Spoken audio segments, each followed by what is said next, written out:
नमस्कार, मॉरल महाराष्ट्रमध्ये आपल्या सगळ्यांचं स्वागत. आज आपण आलेलो आहोत छत्रपती संभाजीनगरच्या वाळूज MIDC मध्ये आणि वाळूज MIDC मध्ये आपण एका कंपनीमध्ये आलेलो आहोत. इथे डेल्टा कंपनी जी आहे आणि त्या कंपनीचे प्रमुख जे आहेत ते इथे आलेले आहेत. आपण त्यांच्याशी चर्चा करणार आहोत की नेमकं हे तंत्रज्ञान सगळं कसं असतं, त्याचा भारताला नेमका काय फायदा होतो आणि या तंत्रज्ञानातनं माणसाचे जे रोजगार जात आहेत ही अशी एक टीका या नवीन तंत्रज्ञानावर सातत्याने होते. सर मग AI असेल किंवा अन्य कुठलीही टेक्नॉलॉजी असेल, या टेक्नॉलॉजीवर हा आरोप सातत्याने होतो की या टेक्नॉलॉजीमुळे कुठेतरी बेरोजगारी वाढणार आहे. मात्र सरांचं त्याबद्दलचं मत काय आहे, या सगळ्या गोष्टींची आपण एक त्यांच्याशी चर्चा करणार आहोत. सर जी, पहले तो आपका मॉरल महाराष्ट्र में बहुत बहुत स्वागत. जो डेल्टा कंपनी है, जो प्रोडक्ट बनाती है, उसका भारत के लिए क्या महत्व है?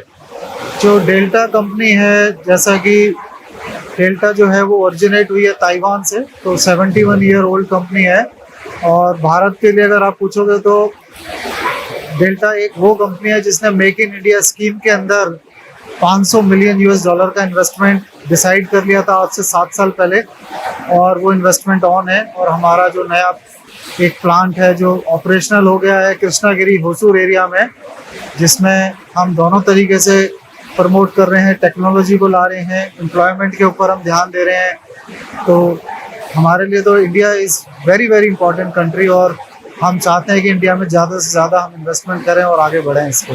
डेल्टा के जरिए से और जो प्रोडक्ट्स है, वो प्रोडक्ट्स के बारे में कुछ बताइए कि वो प्रोडक्ट्स कहाँ यूज होते हैं, उसका यूज क्या है और वो कैसे हमारे पूरे डेवलपमेंट के लिए, पूरे मानव के डेवलपमेंट के लिए कैसे उपयोगी होते हैं. अगर आप डेल्टा ऑर्गेनाइजेशन का ग्लोबल स्लोगन को भी देखेंगे तो स्मार्टर, ग्रीनर एंड टुगेदर. तो हम स्मार्ट तो हैं ही, बट साथ में हम ग्रीन एनर्जी के लिए बहुत काम करते हैं, जो कि एक प्रॉब्लम है पूरे विश्व के लिए. इंडिया के लिए जो पॉल्यूशन है या जो एनर्जी कंजम्पशन है उसको कैसे कम किया जाए. और टुगेदर मतलब बिना एक दूसरे के हाथ मिले हम कुछ नहीं कर सकते. तो हम चाहते हैं कि हमारे भागीदारी इंडिया के अंदर ज़्यादा से ज़्यादा बढ़े, इंडिया हमको ज़्यादा से ज़्यादा एक्सेप्ट करे. और इसको करने के लिए हमारे जो प्रोडक्ट लाइंस हैं एक्टिव हैं, जो इंडस्ट्रियल ऑटोमेशन है जहाँ से मैं आता हूँ, फिर हमारा पावर इलेक्ट्रॉनिक्स है. हम टेलीकॉम सेक्टर में बहुत कर रहे हैं. जो हमारा टेलीकॉम सेक्टर इतना ग्रो हो रहा है, 4G ले लीजिए, 5G ले लीजिए, डेल्टा का कंट्रीब्यूशन बहुत अच्छा है उसमें. जो आपके टावर्स हैं, इंडस्ट्रियल ऑटोमेशन में रोबोट्स जो हम लॉन्च कर चुके हैं इंडिया में, BFD हैं जो हम पीछे 25 साल से इंडिया को सर्व कर रहे हैं, जिसको variable frequency drive, industrial PC हैं, PLCs हैं. IoT प्लेटफॉर्म हमने लॉन्च किया है 3-4 साल पहले. स्मार्टर ग्रीनर फैक्ट्री हम बना रहे हैं इंडिया में. साथ के साथ हम ये भी बोलते हैं कि जो हमारी अपनी फैक्ट्रीज हैं वो ग्रीन रहती हैं. हम ग्रीन फैक्ट्री बनाते हैं, ग्रीन ऑफिस बनाते हैं. तो हम बहुत कंसर्न है इन्वायरमेंट को लेके, और आगे के जो हमारे प्लान है वो इसी तरीके से है कि हम कैसे ज़्यादा से ज़्यादा efficient product, greener product market में दे सकें, और मार्केट के अंदर जो इतना पॉल्यूशन है उसको कम कर सकें. अभी आपने बात की कि जैसे भारत में आप अधिक ये करना चाहते हैं, तो भारत में अभी बेरोजगारी ज्यादा बढ़ रही है, ऐसा एक बहुत सर्वे से सामने आता है. तो आगे के फ्यूचर प्लान्स क्या, क्यों विजन क्या है डेल्टा का कि भारत की बेरोजगारी उसमें कम हो सके? जैसे मैंने बताया आपको कि हमने अभी एक कृष्णागिरी में जो होसूर डिस्ट्रिक्ट में आता है उसमें एक प्लांट लगा रहे हैं. जो हमारा एस्टिमेशन है, हम 2 तरह का एम्प्लॉयमेंट जनरेट कर रहे हैं वहाँ पे. एक रिसर्चर्स, क्योंकि वो एक ग्लोबल R&D हब भी होगा, जिसमें हम एस्टिमेट कर रहे हैं कि बहुत सारे स्कॉलर्स और PhD आएंगे. साथ के साथ हम ये भी देख रहे हैं कि जो हमारी फैक्ट्री जब पूरी ऑपरेशनल होगी तो आराम से हम बोल सकते हैं कि 10,000 प्लस एम्प्लॉयमेंट हम जनरेट करेंगे.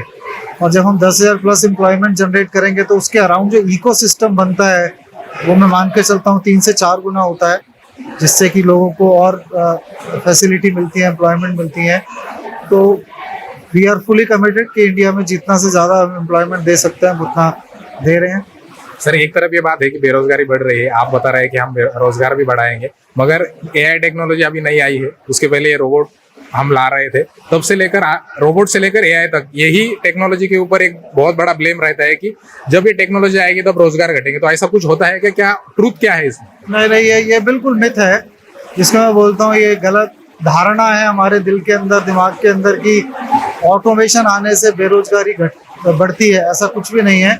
अगर आप रोबोट्स को देखें और एआई को देखें, तो हमारा स्लोगन जो है वो हम कहते हैं कि robots are creating better job create कर रहे हैं, बट बेटर क्वालिटी के जॉब क्रिएट कर रहे हैं। आप जस्ट इमेजिन कीजिए कोई एक फाउंड्री फोर्जिंग लाइन है जिसमें हम मोल्टन मटेरियल को हैंडल करता है। अभी आप मान के चलिए कि एक ऑपरेटर उसको हैंडल करता है, 1200 डिग्री सेंटीग्रेड का मोल्टन मटेरियल एक जगह से दूसरी जगह जाता है। वहां पे अगर हम रोबोट को डिप्लॉय करते हैं, ऐसा नहीं है हमने उस मैन पावर को हटा दिया, हमने उस मैन पावर को अप स्किल कर दिया, अब वो रोबोट को टेक केयर कर रहा है। तो ऐसा नहीं है कि उससे एम्प्लॉयमेंट घट रहा है, बट हाँ, robots are creating better job, skill set बढ़ रहा है हमारा।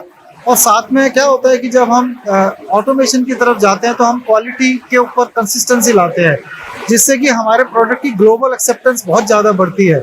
और जैसे जैसे ग्लोबल एक्सेप्टेंस बढ़ती है, आपको ज़्यादा प्रोडक्शन करना है, ज़्यादा प्रोडक्टिविटी बढ़ानी है।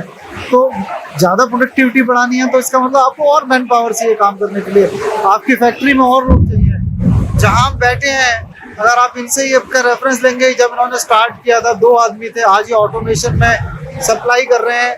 तो मुझे नहीं लगता कोई भी ऐसी फैक्ट्री इन्होंने देखी होगी कि इनके ऑटोमेशन की वजह से वहाँ एम्प्लॉयमेंट कम हो गई हो या इनके यहाँ एम्प्लॉयमेंट नहीं बढ़ी। दोनों जगह ग्रोथ हुई है और एक्सपोनेंशियल ग्रोथ हो रही है। तो मैं फिर से वो रिपीट करूंगा जो हम रोबोट वाले लोग बोलते हैं कि robots are creating better job, automation is creating better job. Thank you sir. तर हे होते डेल्टा कंपनीचे प्रमुख. तर त्यांनी अनेक पद्धतीने सांगितलं की भारतात आम्ही अधिक रोजगार उपलब्ध करत आहोत. त्याच पद्धतीने भारतामध्ये आम्हाला रोजगार करण्यासाठी एक चांगली संधी जर सरकारने उपलब्ध करून दिली तर आम्हाला अतिशय आनंद होईल. त्याच पद्धतीने त्यांनी या इथे प्लांट आणल्यानंतर 10,000 रोजगार उभे करण्याचं देखील त्यांचं ध्येय असणार आहे. मॉरल महाराष्ट्रासाठी कमलेश राजकडे.